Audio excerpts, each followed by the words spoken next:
ኖቬምበር 12 የዕለቱ መልእክት ርዕስ ቅኝታችን። ጎልማሳ መንገዱን በምን ያነጻል? ቃልህን በመጠበቅ ነው። መዝሙረ ዳዊት ምዕራፍ 119 ቁጥር 9። የወጣት መንገድ ብዙ ተግዳሮቶች አሉበት።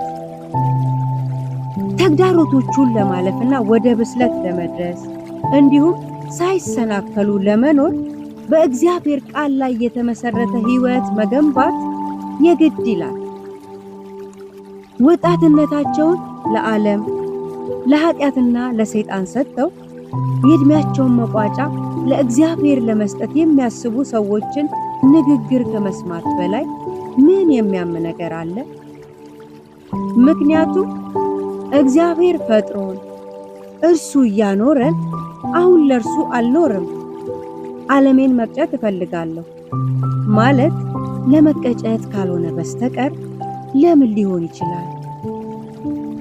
በመጽሐፍ ቅዱስ ውስጥ ወጣትነታቸው ለእግዚአብሔር የሰጡ በታሪክ የሰማናቸው እንዲሁም አሁንም ያሉ ወጣቶች መስመራቸው ያለ ጸጸት በብዙ ደስታና ሰላም የታጀበ ልምምድ ገንብተው እናያለን።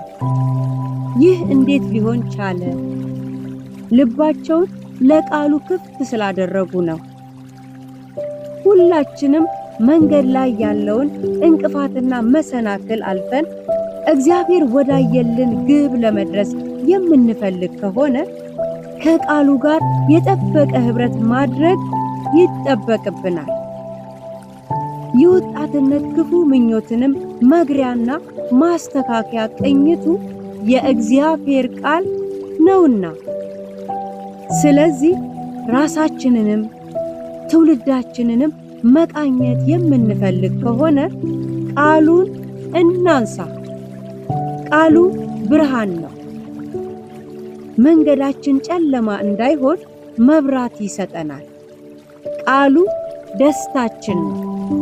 ሐዘንና ድባቴ እንዳይውጠን ቃሉ ሐሴት ይሆነናል። ቃሉ ቅኝታችን